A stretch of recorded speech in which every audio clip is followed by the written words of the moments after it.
All right, back to the KC Sports Report. I am your host, Michael Darcy. As always, this is an earlier live stream. It's 11 o'clock on a Saturday. Quite frankly, I'm not sure if anybody's going to get in here, but I wanted to break down and preview this upcoming game at Arrowhead Stadium between the Chiefs and the Raiders because I've been slacking recently with the updates. Sometimes they come on Thursday, sometimes they come on Friday, sometimes they come on Saturdays. But I wanted to get this out regardless of what time it is because people will watch it later. But I think this game is going to be really, really fun. And as a Chiefs fan, it's going to be great because I think the Chiefs are going to beat up on the Raiders yet again. And it's going to be a instance in which the Chiefs sweep the Raiders in the division again. But I also want to say that, I'm here before my shift at 8:10. So this is coming live from 8:10. But today's also the Jayhawks upcoming matchup against the Mizzou Tigers. We have not played Mizzou since 2012. I think it was the final Border War showdown. It was the best basketball game I've ever seen. But I'm looking forward to watching that. And let me know down in the comments which college you guys root for. I know we have a lot of Jayhawks fans, a lot of K-State fans. Not a K-State fan at all. And then a lot of Missouri fans. But I'm not trying to be biased, but it's all Jayhawks from this side of the screen. But anyway, so getting back to the Chiefs. The Chiefs are facing off against the Raiders team that has completely fallen apart. Now, usually I try to give more respect to the other team because, hey, I mean, they're a football team in the National Football League. I understand that. They can beat anybody on any given week. But the Raiders are 6-6. The Raiders have fallen off. Like they went from being, I believe, 5-2 at one point to falling to 6-6. They lost to the Chiefs. Last week, they lost to the Washington football team, which, by the way, the Washington football team is putting together a pretty good string of wins. But the Raiders have really kind of hit that point where they do every single year. They start off great. They win a couple games. They have a winning record. And then something happens, and they end up finishing the season below 500. I do think that a lot of their season could be chalked up to not having I guess they had John Gruden, but he wasn't there for very long. Henry Ruggs, that incident, and Damon Arnett, they lost three pivotal pieces of their team in a week of in a span of 5 or 6 weeks. Like, that's a big loss for a team to stomach. And I think that, the Raiders, for all things being considered, being 6-6 isn't the worst possible outcome. Like, if you would have asked me if the Chiefs got rid of Andy Reid and the Chiefs got rid of, let's say, Rashad Fenton and some of the other guys, like three pivotal pieces, I don't know where this Chiefs team would be. Now, I think that they would be better than the Raiders because they're a better team, but it's difficult. Like, any team having to overcome that, it's not easy. And you got to give the Raiders some respect for that, even though I hate the Raiders. I think the Raiders are going to get their bleep pushed in on Sunday, but I'm trying not to cuss, guys, but I do think that the Raiders are going to find a tough game on Sunday, but you got to respect them for the fact that they haven't had a lot of things go their way this year, and I would say for the most part they've been able to overcome some of it. So that's one thing, but the Chiefs are a very strange team right now, and I think I've talked about this in weeks prior. If you would have told me coming into the season that the best offense in the NFL, we've seen a offensive attack with Patrick Mahomes, Andy Reid, Tyreek Hill, Travis Kelce, the entire squad. If you would have told me that offense would be averaging less than 20 points a game at any point this season, I would have thought you're crazy. I do not think that would have been possible. The Chiefs were coming off of two of the best offensive seasons of all time. You have a quarterback that can throw it 80 yards down the field in one single play. That's game-changing. So, why should I have any reason to believe the Chiefs are going to struggle? The Chiefs have found that offenses and defenses have caught up to them. Like, the Chiefs, the Chiefs have always had an offense in which they've attacked and they've been able to do whatever they want. Defenses have learned it. Defenses have figured them out. But I think a lot of people use the term "they figured them out" as they will never adjust and they're stuck. Like, the Chiefs are stuck being a 20 or less point per team game. And I don't think that's a good mark for what this team is. Like, being realistic, it was only a matter of time before someone figured out how to stop this Chiefs team, or at least limit this Chiefs team. I do think that they're going to get better. I think there's a lot of time to get better. But we also have to get to the point, kind of like where we were with the defense back in 2018, that there was a point in which they crossed where we knew they weren't going to get better. You know what I mean? Like at some point, they weren't going to just magically get better. And I would say that right now the Chiefs offense is in danger of doing that because our defense has been spectacular. Our defense has carried this team through some games in which if your defense was as bad as it was through the first 6 weeks of the season, you would not have won those games. And you got to give the defense props. But at the same time, and I listened to Patrick Mahomes' press conferences this week, they're still not executing at a high level. We need to see this Chiefs offense execute at a high level. And I would say that the last time they did that was against the Las Vegas Raiders in Vegas. Like that was the last time that I've seen this offense just look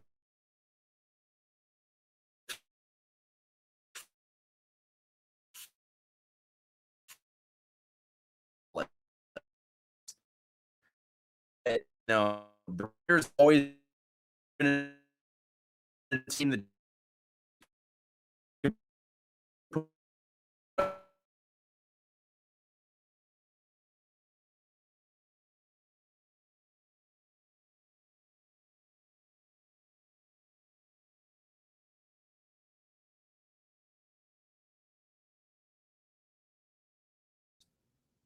oh, there we are. There we're back. There we go. There we go. All right, stream's back. Stream's back. But anyway, what I was trying to say, and I don't know if you guys heard any of it. The defense has won them some games in which they probably shouldn't have won. And I also think that we were able to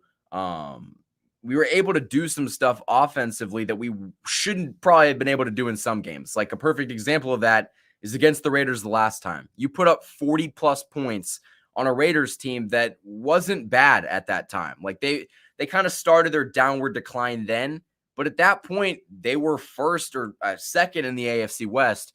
They're not anymore. They're down towards the bottom. But this is a game like last week that you have to win. It's a divisional game.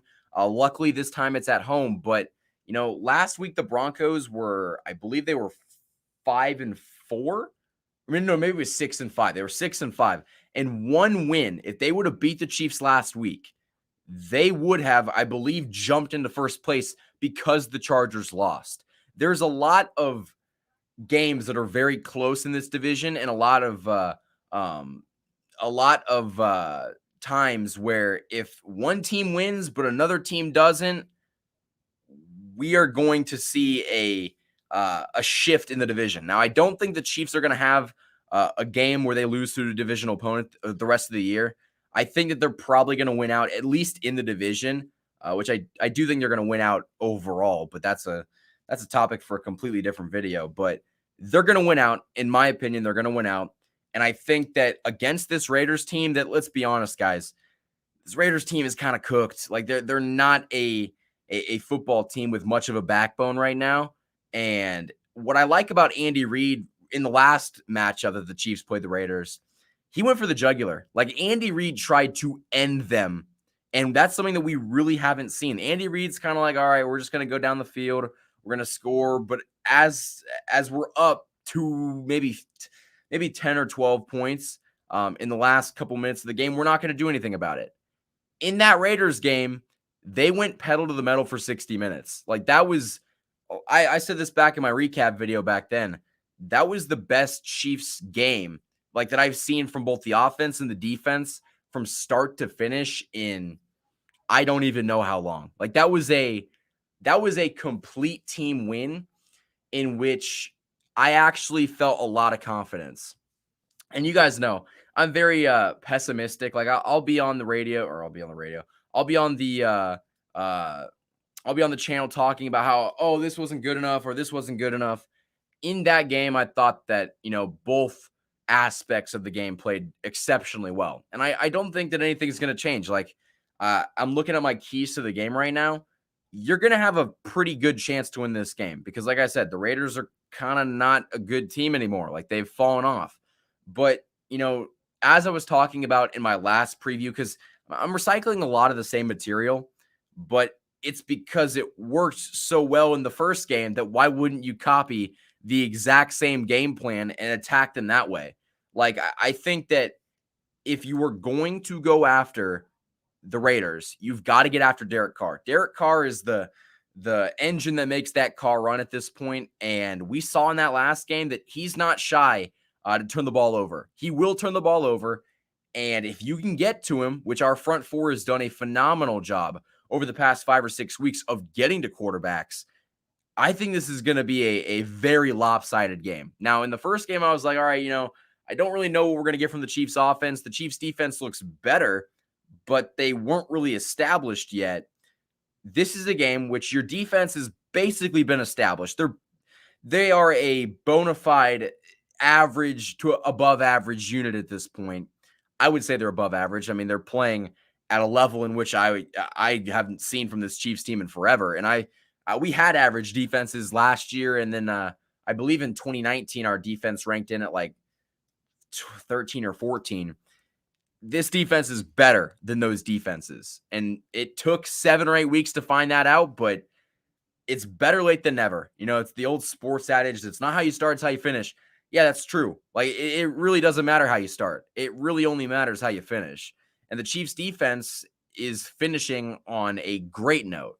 Now, the offense, however, they got to get better. And hopefully this is the match that sparks everything, or the spark that lights the match. My analogies are all over the place today, but hopefully this is the spark to light the match and get everything going, because like I said earlier in the stream, guys, we don't have all day to let this offense figure it out. Like, there is no reason as to why an Andy Reid coach team with Patrick Mahomes and Tyreek Hill and Travis Kelce, there is no reason that those guys should be putting up less than 25 points per game. And you got Clyde Edwards-Helaire back. What you need to be able to do, and the Chiefs have kind of struggled with this recently, is they've tried to run the ball, and it's somewhat work, but they also get themselves into bad positions with pretty poor play calling. I don't know who's been calling the plays over the past couple weeks, but the play calling could have been a lot better. And I think that that's one of the complaints that I've had of Andy Reid over a while. He makes some questionable decisions at times. Now, I'm not saying that he can't fix that. I mean, he's arguably the best offensive mastermind in league history. He is very, very good when it comes to the offensive side of the ball. But I think at times his play calling gets a little bit lazy, so to speak. Like, there's some design run plays to Clyde in which just don't do that. Like, why are you running it straight up the gut when it's second and long? Like, that doesn't make sense. You need to find a way to move the chains. And I think that a way that they have not really utilized to full perfection this year is in the screen game. We saw Darrell Williams catch like 3 passes for 60 yards last week. But Clyde, who was drafted purely based on the ability to catch the ball out of the backfield and run, has not been that good. And I think that we saw some flashes last week. But if we want to see this offense get better and kind of take that next step, I think Clyde's going to have to be a part of it. Like, let's be honest. The Chiefs have missed a dominant runner since Kareem Hunt left. Damian Williams is good, but he wasn't Kareem Hunt and he wasn't dominant. Clyde's been okay. He hasn't been the guy that we drafted him to be, but he's been solid. I mean, some would say a slightly above average. I think we got to see more out of Clyde. Like, this is usually when a rookie will, I guess he's not even a rookie anymore. This is usually when a young player will start to hit their stride. And it's like year 2, year 3. He's in year 2. He's almost made it through 2 years. We need to see what Clyde Edwards-Helaire can provide to this team. And I think the best way to do that is in the screen game. Like, let's be honest, guys. Clyde has not been the guy that we drafted him to be. But I would also argue Andy Reid has not put him in the best position to succeed. First of all, Andy Reid will never use a rookie running back and just give him the keys to the offense. It'll never happen. Like, that's just not how he runs. And the Chiefs are a pass-first offense. And by no means am I saying let's become a rushing team like the New England Patriots, in which our quarterback's going to throw 3 passes, but we're just going to run the ball 36 times.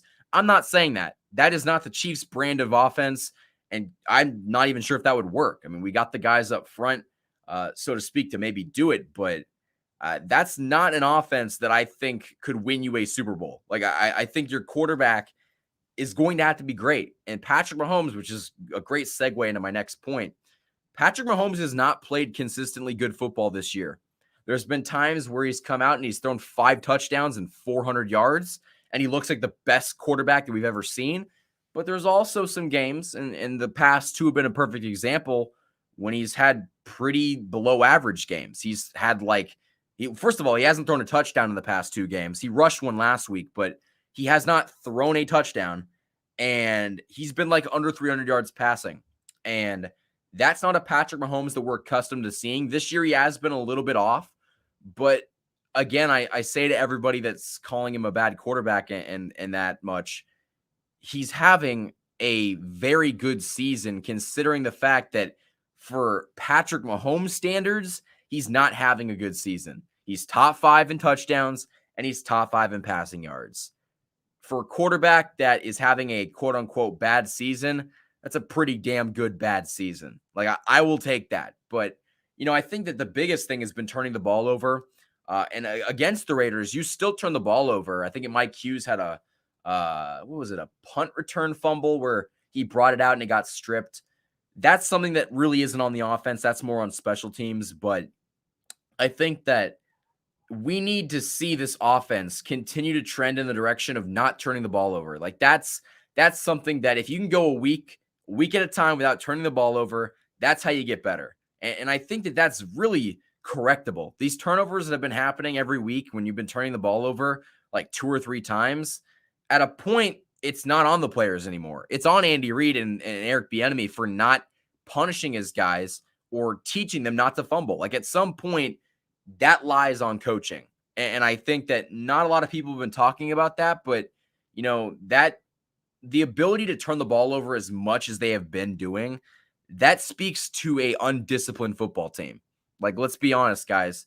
Andy Reid has never really enforced a lot of rules. He's the players' coach. Everyone likes to have fun under him.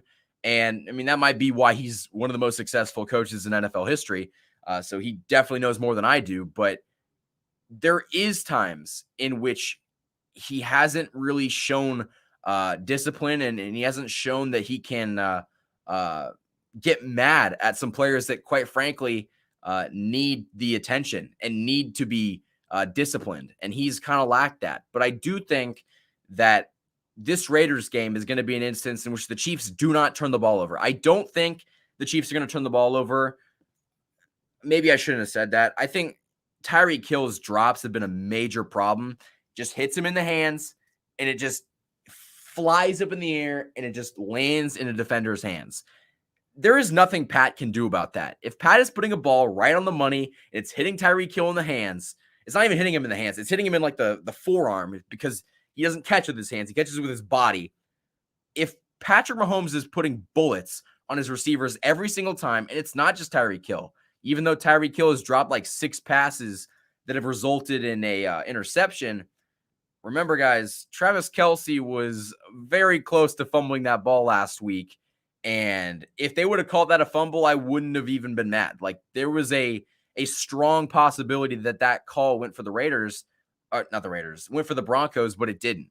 So the Chiefs got fortunate there. But again, they shouldn't have to rely on being for the benefactor of a good call.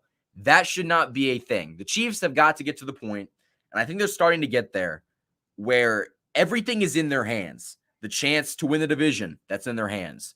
The chance to go to the Super Bowl or win the AFC, that's in their hands. Everything is in their own hands. They control their own destiny, but you can't do it to yourself. Like, if I am looking down the road, and let's say it's January, February, and I'm talking about a Chiefs loss, I guarantee you it's going to be because the Chiefs turn the ball over. Like, that's something that is basically going to happen if they lose. And I think that we have got to see them play a more disciplined brand of football. Now, I'm not saying we need to see a complete different Chiefs team in which they're not allowed to have fun. I think that that's something that is very unique about this Chiefs team.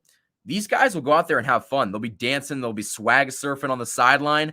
And I love that. I think that it shows that the Chiefs have built a culture in which, hey, we're going to have fun, but we're also going to win. Like, we're going to have our moments where we're going to have some dancing and some laughing and some giggling, but we're also going to have some moments where we got to bear down and win some games. And the Chiefs, to their credit, have done that. They were at one point 3-4 this season. They were under 500. I think at one point maybe they were 2-4, but they were able to claw back out of that. And that really speaks to the leadership in this locker room. Like, from someone who's played sports, I'm sure that most of you have too, coming back from a deficit or coming back from a hole that you've put yourself in is incredibly difficult, because, you know, what always gets to me is like the mindset, the ideology, the thought process of, oh no, we are down right now. We are to a point where if you would have lost this game, your playoff hopes might have been dashed. Like, this is very much pressure on a player and a coach, and the ability to come out of that is very difficult. And the fact that they were able to do that, it kind of speaks to the leadership and, quite frankly, the coaching that they have in this locker room. But getting back to the game, because there's so much to talk about. As someone mentioned in the comments, Darren Waller is not playing in this game, which is a big gain for the Chiefs. But also, the Chiefs are going to be without Lucas Niang and Rashad Fenton. And Rashad Fenton has been one of the best cornerbacks, not only on this Chiefs team, but in the NFL. His PFF grade is unbelievable. But at the same time, this defense has been playing so well that, you know, even though Rashad Fenton, who was basically starting at one point this season before he got hurt, they're able to get guys to produce. Like Charvarius Ward, who has been, I don't want to say a liability, because he was never a liability, but Charvarius Ward had some very low moments in which I would have been just fine with letting him go.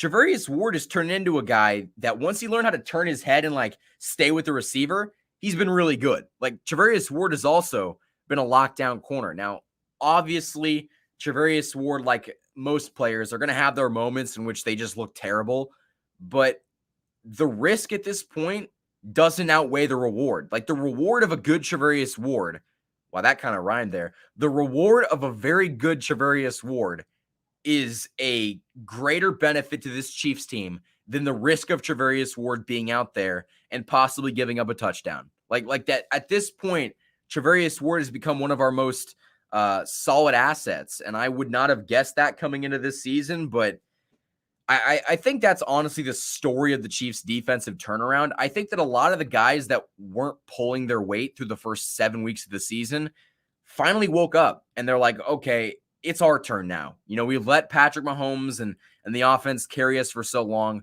We're tired of that. We want to win. We want to be the reason as to why this Chiefs team succeeds.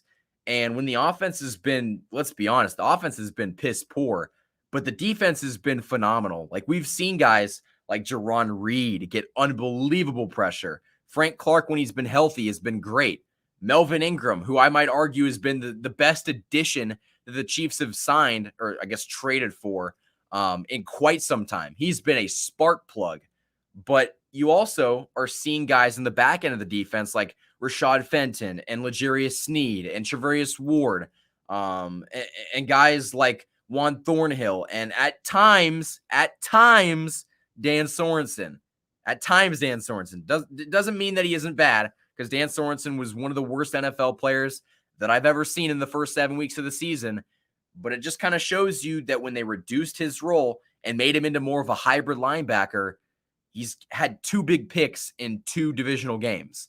Like that's also something that I think the Chiefs have done exceptionally well, is they've adjusted and they've made the necessary roster moves to put guys in the right position to be successful. Chris Jones, he's no longer a defensive end. He's back to being the second best defensive tackle in the game of football behind Aaron Donald.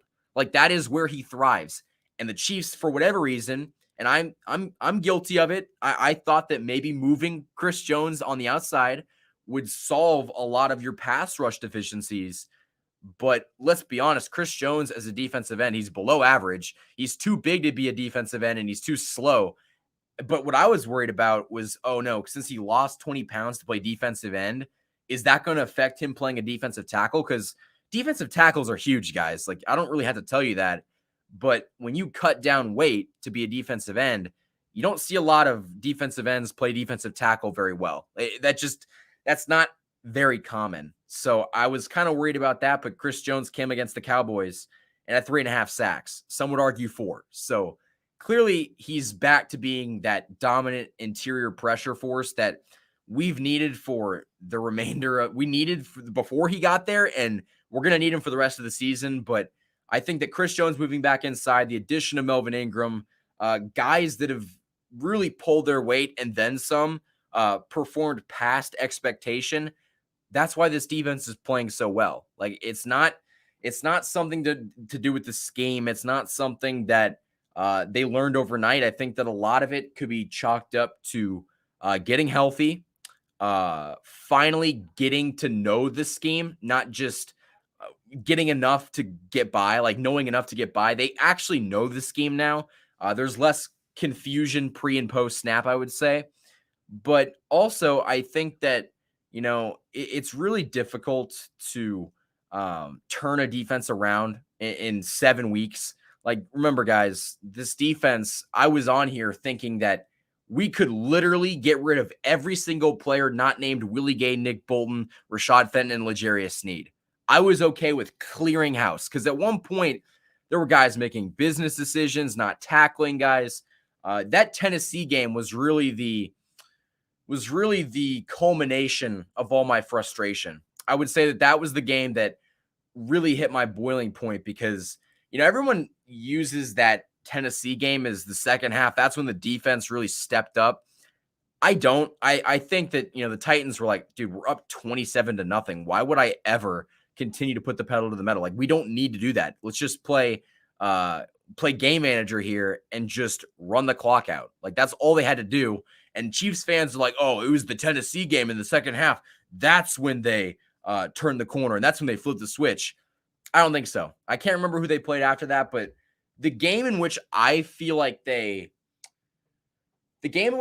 really showed that they were talented, so to speak, was, well, there was a lot of instances of that, but I think the best example I could give was against the Green Bay Packers. Now, I understand that the Green Bay Packers had Aaron Rodgers out and it was Jordan Love, but the Packers have shown that they have the best wide receiver in football in Devontae Adams, a very quality running back in Aaron Jones. They have very good receivers to complement Aaron Rodgers or Jordan Love in that instance. And their defense has been phenomenal this year. So when you really add it all together, like, the Packers are a really good team. And we saw some instances in that Packers game where the defense showed up and showed out. Like, I think that a lot of people try to say that, oh, you're going up against Jordan Love, and like, why are you even like talking about this game as if it's anything impressive? I would get that if you weren't a Chiefs fan, because, oh, it's just Jordan Love. Like, I get that. But you can tell if your defense is performing differently based off of certain aspects that people in the media, quite frankly, they weren't seeing. Like Frank Clark and Melvin Ingram and Chris Jones in that Packers game looked really good. And the back end of the defense looked really good. And that's something that, to me, that was the game in which I knew they weren't a fluke. Like, I felt like, okay, that Packers team is a good team. Aaron Rodgers or not, that Packers team is good. And I was really surprised after that game. And I knew that coming into that Cowboys game, the Chiefs are going to win that game. Like, that's just my mindset. And I think that, I'm not as confident as I've been in years prior. Like, there were some times last year where I'm not even kidding. There would be some times last year where I would go into games expecting to win every single game. And last year, I mean, it worked great because they did, but I was a spoiled Chiefs fan. Like, the fact that I went into every game believing that they could win it or they would win it, that's something that I hope that we'll get to feel again, but that's incredibly rare. That is so uncommon. And the fact that the Chiefs were able to do that last year, it's unbelievable. Like, it really is. I will say, guys, I have about 30 more minutes, so get those questions in. I'll try to get to those. I'll run over some more of my pregame thoughts. And also, let me know in the comments who you guys have today. Is it KU or Missouri? There's only one correct answer because, quite frankly, the other team is going to get blown out of the water. I will say that the team that I am rooting for today, I am wearing their colors. That's actually not why I am wearing it. This is actually a KC Sports Report crew neck. So if you guys like the crew necks and you like the merch, go cop a pair of that. That's in the description, I believe. The website, go check that out. More content's going to have to get posted there. I'll be working on that in the future. Instagram is KC_Sports Report. Twitter is at KC Sports Report. Just trying to grow those social medias. And you guys have been with me on those social medias a lot recently. Like, I've just been putting out my opinion and putting out some just news stuff. And those have grown quite a bit. So I do appreciate that. Jeff at KC, Mizzou is not going to upset KU. I wouldn't even mind turning a portion of this live stream into just me talking about this game. This is a rivalry. Really quickly, I'm gonna delve off really quickly. The KU Missouri rivalry is, I would say, the best rivalry Kansas has. Like, we play K-State, okay, we play other teams in the Big 12 that have beat us. I don't care. Like Mizzou has legitimately been a rivalry since like 1890 or something like that. Like, they've been playing, or maybe it was before then, or after then, but Mizzou and KU have been a rivalry for as long as I can remember, and even before then. And it really kind of sucked that Mizzou went to the SEC in like 2012, but this is going to be an opportunity for us to bring this rivalry back. And I think that, some of the best college basketball games, some of the best basketball games that I've seen, period, have been the border wars. Like, even there were some games that the Jayhawks would go down to Columbia that they would lose. Like, those games were just so entertaining. And that was at a point where the Jayhawks would be like 3 in the country and the Mizzou Tigers would be like the 4. Like, there were some very good days of Missouri basketball that, let's be honest, they're not there now, but they were very, very good back in like the early 2010s. And I was like, what was I?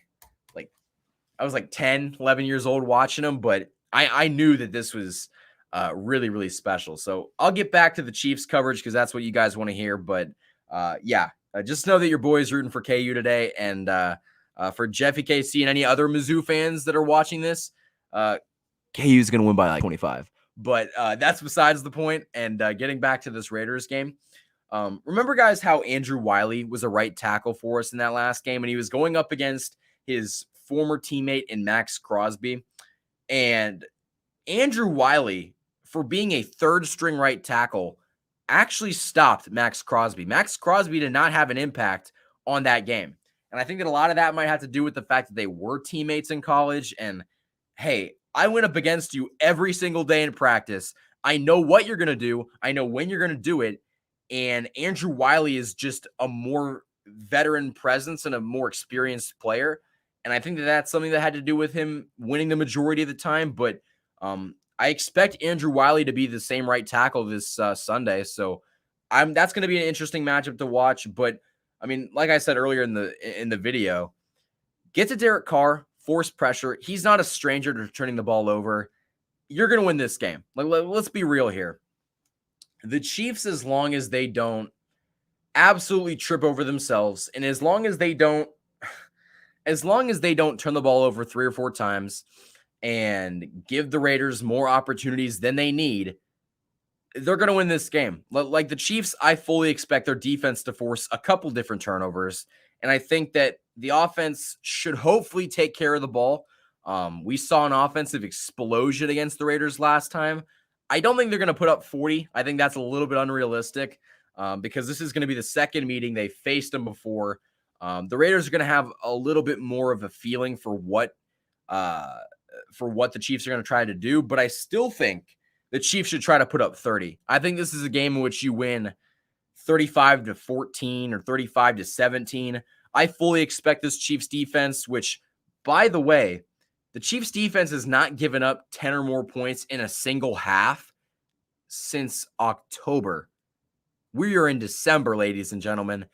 That is unbelievable. I'm not trying to go off on another tangent about the defense, but the fact that you've not given up more than 10 points in an entire half in both the first and the second half since October is unbelievable. Like that's a very impressive feat. And that's how you win ball games. And I think that, this is going to be a game in which the defense continues to dominate, continues to do their thing. But I want to see how this offense performs. And I think that you've got to put up 30 points. I want to see a 34-14 game in which the Chiefs really dominated from start to finish, and they're capable of doing it. It's not like I am asking something that's not attainable. The Chiefs offense still has all the firepower. It's just been they haven't been able to unlock it. And I want to see Patrick Mahomes come out and have a monster game. I want to see some of these guys who have really struggled recently come out and have a good game. Like, that's what I want to see. I want to get to some of your comments here really quickly because I've kind of neglected those.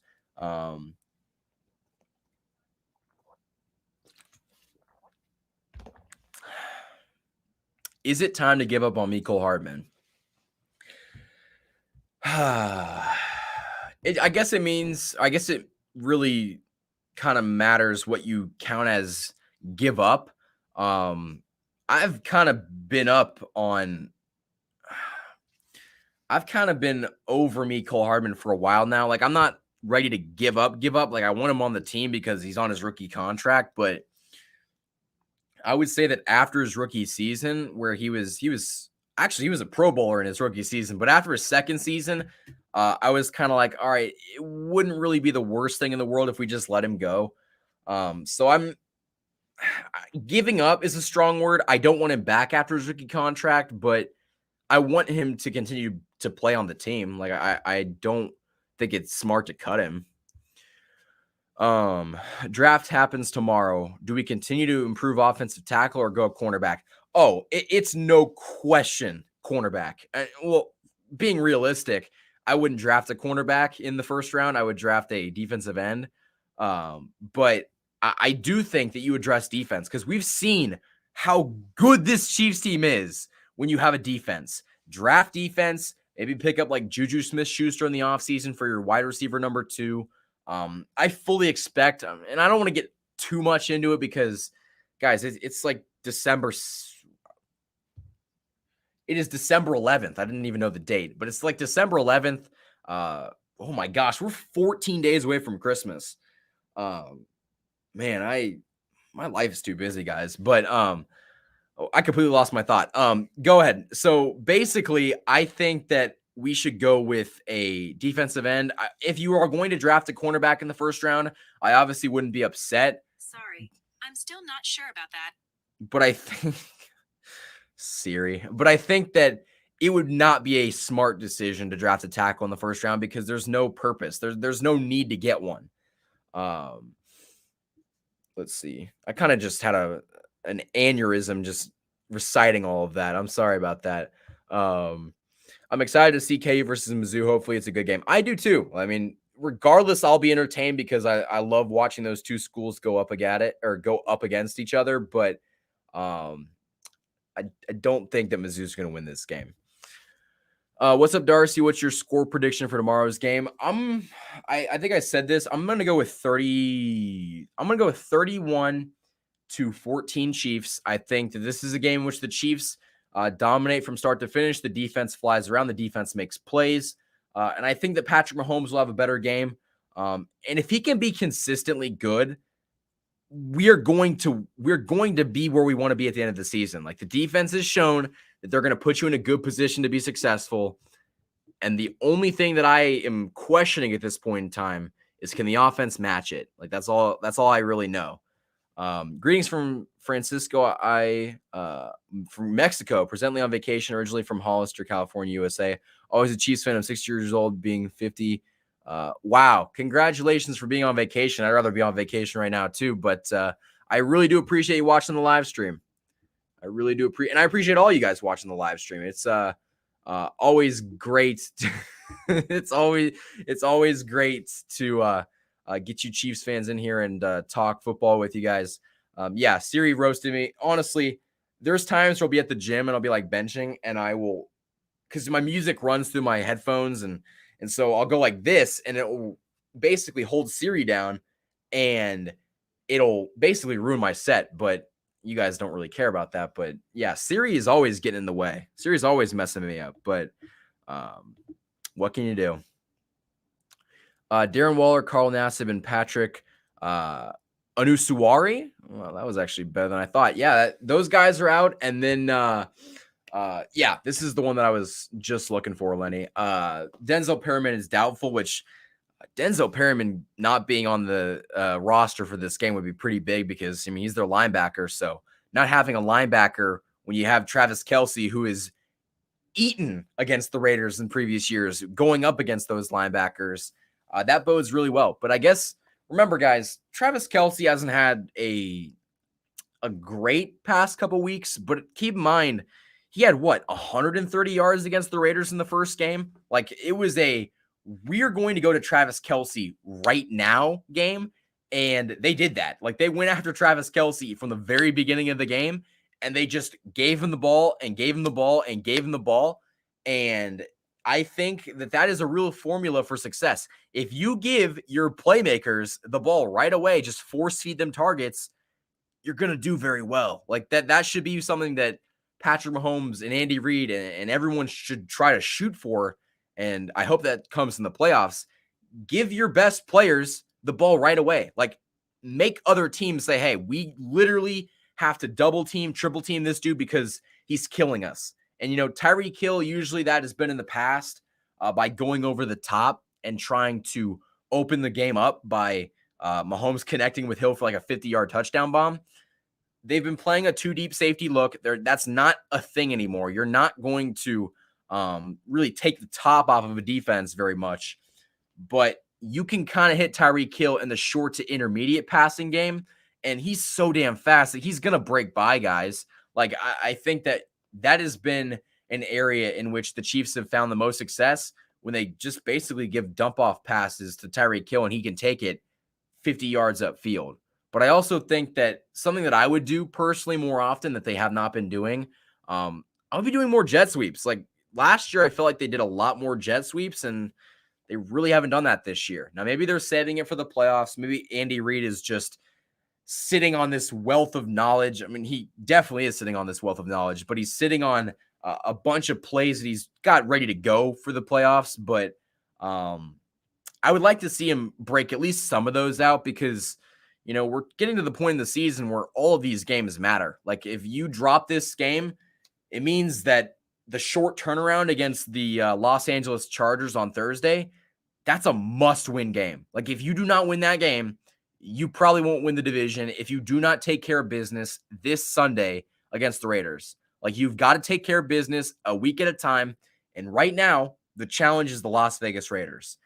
Some would argue it's not a challenge. I would still argue it's a challenge, but I think that's going to be an area in which the Chiefs are going to have to show that they've shown for the past 5 or 6 years that when the Chiefs go up against an AFC foe and an AFC West rival, they beat them 9 times out of 10. Like, keep in mind, since Andy Reid took over this Chiefs team, they don't lose. They don't lose divisional games like they did. Like they expect to win every single divisional game.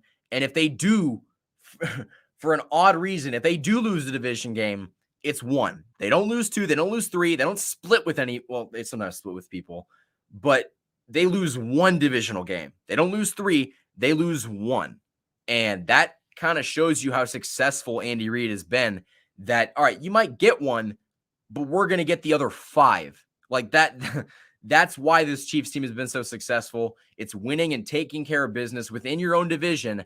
And this Sunday is the perfect opportunity to do that. I think that they will too. Do you think that they should put Tyreek Hill out and scare the Raiders? I think you're asking, should they make him a punt returner? I don't. I think that should be a something that they should keep for the playoffs. Tyler and Liam asks, do you think the Patriots are the biggest threat to the Chiefs? I am glad you asked that question because I'm going to go on a deep dive and break down everything that's going on in the AFC and everything that's going on in the conference and talk about who I think is the biggest threat, the biggest scare, like who is my biggest fear, so to speak. Now, I still believe that nobody can beat the Chiefs unless the Chiefs beat themselves. Like, if the Chiefs if the Chiefs don't turn the ball over, and if the Chiefs can move the ball down the field, and if they can just put the ball in the end zone, as the goal is of football, if they can do what they've done at the highest level anyone could possibly do it the past 2 years, if they can do that, no one scares me. No one scares me remotely. And I think that, going into the playoffs with the AFC being as up in the air as it is, Buffalo has been bad. Like, Buffalo is 7-5 right now. They're probably going to be 7-6 after this next week against the Buccaneers. Then they play the Patriots again. Like, the Bills went from beating us in that week 5 game, in which that was basically their Super Bowl. They went from winning that game to losing to the Jags to losing to a bunch of these lower level teams that they shouldn't have lost to. And it kind of opened things up. Now, as of right now, I'm going to look at this right now because I have it pulled up because I was hoping someone would ask about it. Right now, the Patriots hold the 1 seed with a record of 9-4. The Titans hold the 2 seed with a record of 8-4. The Ravens are the 3 seed with a record of 8-4. The Chiefs are the 4 seed with a record of 8-4. The Chargers are the 5 seed with a record of 7-5. The Cincinnati Bengals are the 6 seed with a record of 7-5 as well. And then the Bills are the 7 seed with a record of 7-5. Now, keep in mind, guys, that the Bills are a couple bad games away from not making the playoffs, and the Colts might find their way in. Now, a lot of people are saying, oh, the Colts are a team to be scared of. They can run the ball and blah, blah, blah. They got a good defense. When you have Carson Wentz, you're either going to get a good Carson Wentz that is a slightly above average quarterback, or you're going to get Carson Wentz who is quite literally one of the worst quarterbacks that I've ever seen. He makes terrible decisions. There's times where he'll throw a ball in which he just shouldn't even attempt. Like, it's a no-brainer. You should not be trying to throw that, and he does it. So it kind of just depends on what Carson Wentz you get, but the Colts don't scare me. Even though we lost to the Ravens, why would the Ravens scare me? The Ravens are winning games, but they're winning games by the skin of their teeth. And quite frankly, they should not be winning some of these games. But hey, a win is a win in the NFL, and it doesn't really matter how it happens. But I think that when you face off against a team that is just better than you, and the Chiefs, I believe, are a better team than the Baltimore Ravens, it's going to go very bad very quickly. And I think that the Ravens don't scare me. The Chargers, depending on how that Thursday night game goes, which I guess we're less than a week from, depending on how that game goes, I'll be able to give a more confident answer on if I'm scared of the Chargers. I don't think, as of right now, as I'm sitting here talking to you, that the Chargers are much of a threat. They just look like they're a little bit too young, too inexperienced. Justin Herbert's good, but Justin Herbert can't carry that entire franchise. They were losing before he got there. They are continuing to lose now. I'm not scared of the Chargers as of right now. The Bengals, the Bengals are a mess. Like, they lost to the Chargers, and the Chargers didn't look good either. The Chargers tried to give that game away. They didn't, but they let them come back from like 24 down. The Titans are an interesting case because the Titans are going to get back Derrick Henry at some point, and from what I'm hearing, it's going to be sooner rather than later. And from a Chiefs fans' perspective, having Derrick Henry on the sidelines is an advantage. But we've seen cough, cough, AFC Championship game 2019. Derrick Henry was held to 69 yards, and he really wasn't a factor. And even in the game that they played against Derrick Henry earlier this year, in which he was fully healthy, Derrick Henry was not the reason why they won that game. It was fully because of Ryan Tannehill and the play action. Like, they could not stop that. But that was also when the Chiefs defense was playing so poorly. And I don't expect that to continue. Like, we've seen a completely different shift. And I think that, being realistic as a football fan, how effective is Derrick Henry going to be coming off of a broken foot, I believe it was? Like, Derrick Henry is not going to come in and just dominate like he just never left. Because keep in mind, guys, and a lot of people were talking about this, Derrick Henry is one substantial injury away from not really being the same player. Now, I'm not saying this is going to be the injury that does it, because he had like 800 yards in like 8 games before he got hurt. Or maybe it was 800 yards in like 6 games before he got hurt. But yeah, dude was insane. But I do think that he's not going to be the same running back, at least this year. And that's going to be an area in which the Chiefs, if they do have to face the Titans, should be able to beat them. But to answer your question, because I basically took the very, very long answer and the very long way around it, do the Patriots scare me? Are the Patriots the biggest threat to the Chiefs in the AFC? Yes and no.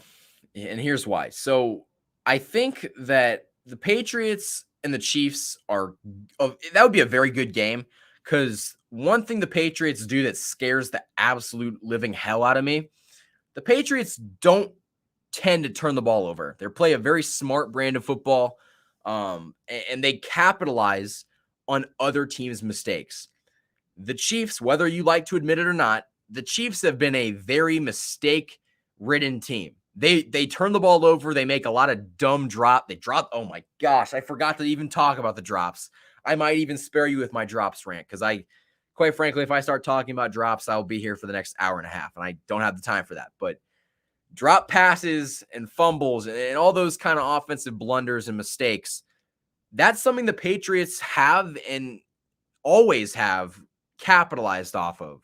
And if the Chiefs don't clean that up against a team like the Patriots, in which Bill Belichick designs that scheme and that game plan around turning the ball or forcing turnovers and capitalizing off of those, it could be a long day. Now, I think that if it's a shootout and we have to see which quarterback can really lead their team to victory, Patrick Mahomes is without a doubt easily the best quarterback in that situation to do that. Like, no one's picking rookie Mac Jones to beat Patrick Mahomes if it comes down to a quarterback duel. But you also got to think of it this way. Bill Belichick is not going to let this become a quarterback duel. He's going to make it a we're going to run the ball kind of game, because that's basically what Mac Jones is. He's a game manager. He's someone that's going to hand the ball off, like he did 36 times in the last game. He's going to hand the ball off a lot, and he's relying on his offensive line to give good blocking up front and his running backs to carry the load. And I'm not saying there's anything wrong with that, as my coworkers are screaming. I'm not saying there's anything wrong with that. That's how a lot of people that's how the Patriots won 6 rings. But at the end of the day, I don't think that's going to be enough to beat this Chiefs team. The Patriots, I would say, probably scare me the most out of any team in the AFC, but I think that's more of just the fact that the AFC has not been very good, more than the Patriots have just been this juggernaut that no one can stop. People have stopped the Patriots. Teams have beaten the Patriots, and I would argue that the Patriots really haven't played a ton of great games on their schedule, but you could say that we played some difficult games and we lost those. So I get both sides of the coin and both sides of the spectrum, but I do think that right now, to answer your question, that the Patriots are probably the biggest threat to the Chiefs in the AFC as of right now. I mean, they're the 1 seed, and right now the Chiefs are not super far away from becoming the 1 seed, but we're going to need the Patriots to drop a game or two. That would be nice. Lenny, I wouldn't necessarily agree with that, because like, you're assuming that the Patriots are going to go the rest of the way without losing, and the Chiefs are going to go the rest of the way with losing. I think that you're going to see a lot of these teams in the AFC, like the Baltimores and the Titans, drop one more game. 1 or 2 more games. I think they're going to lose those, and the Chiefs are going to win out. Like, I do firmly believe the Chiefs are going to win out, and I think that all you need is 1 or 2 games that go in your favor, and you're sitting with the 1 seed, which is unbelievable. I can't even believe that. But, regardless of if they get the 1 seed or not, I mean, I fully expect this Chiefs team to make a deep playoff run. They have all the tools. They have all the skills. It's just putting it all together and seeing seeing how it seeing how it performs together. Let's answer this question. This is a good question. Do you think this team can win the Super Bowl, winning games with this defense? Now, I think this defense is the best defense we've seen under the Patrick Mahomes era. We for sure have not seen one that makes that gets off the field as good as this one does. But one thing scares me, and it's honestly, it could just be an irrational fear because, quite frankly, the defense has kind of gone up against some pretty good offenses in which they've held them to a much less point differential than I would have expected. But what scares me is that there's that one game, and I don't know if it'd be at a playoff game, I don't know if it'd be in the Super Bowl, but I had that fear that in one of these games, the Chiefs defense is going to revert back into the first 6 weeks of the season defense. That's my biggest fear. I think that at this point, it's more of just me being paranoid, but there's always that chance for whatever reason in my head. There's just that off chance that this defense just falls back into being one of the worst defensive units of all time. I hope that's not the case because right now it seems like they're peaking at a good time. But keep in mind, guys, that like we're not that far away from the defense that was giving up 31 points a game. Now, I don't think that they're going to be that bad anymore. But this Chiefs team, as of right now, they rely on the defense. This is a defensive-oriented team that just so happens to have the best quarterback on the planet. Like that's a rare occurrence, but you know that's even more of a reason why you should be able to succeed. And I think that that's something that the Chiefs are going to have to put together. And I think that they can win the Super Bowl with this defense. I think that you have a very good shot, actually, but I want to see how this offense performs. Can you please tell Andy Reid to keep running the ball with Clyde or Darrell rips 8 yards in the first down, please? Yeah, if you're going to run the ball, run it on first down and not second and long. That's kind of my thing. Like, I really hate how Andy will just design a play up on second and long to have Clyde run it up the gut and get maybe 1 or 2 yards, and then it's third and long, and then you end up Mahomes making a bad throw, or it ends up your receivers are dropping the ball, so you have to basically punt it, and then you don't score a touchdown, and then the other team goes down the field, and then you get the ball back, and you do the same thing, and it's just like it's this repeating cycle that we got to get out of. Chiefs are moving the ball up and down the field versus the Chargers. They lose because of the turnovers. That is true. But let's be honest here, Lenny, they haven't exactly fixed the turnover problem. Like they're still turning the ball over more than I would like. And I think that they're going to hopefully get better with it. But you know, at this point of the season, if they're still turning the ball over, like it's not like they're magically going to get better. Like at some point they are what they are.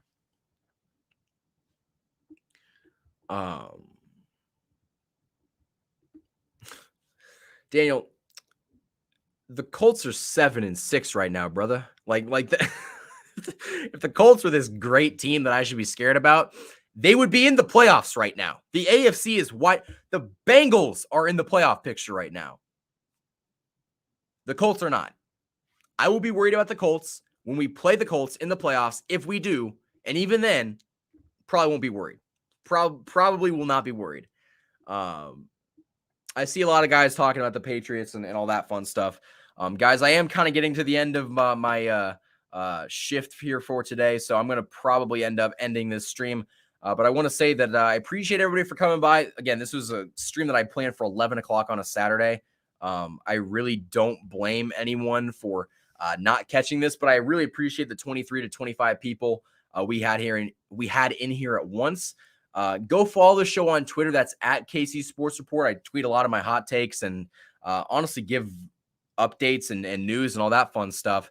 Follow the Instagram. That's KC_Sports Report. You can subscribe to the channel, obviously, get us to 6.2K. We've hit 6.2K, but then we kind of fallen off of it because I haven't been very consistent. But, you know, I'm trying to actually work on some stuff behind the scenes to possibly get this show on some different airwaves. That's all the hint I'm going to give you. But yeah, we're working, guys. And I appreciate every one of you for staying with me for this journey. I'm going to hopefully get a producer friend of mine to co-host this show with me. And we're going to provide more content. The playoffs is going to be really interesting because I'm going to try to get content out like I did last year. You guys know, because last year I was a madman. I got 2 videos out a day, every day for the playoff run. Like that is incredibly, it honestly, I'm not going to lie, it killed me. Like it really killed me because all the editing and all that fun stuff, but it was worth it. And I want to do the same thing this year. So with that being said, guys, I've talked long enough.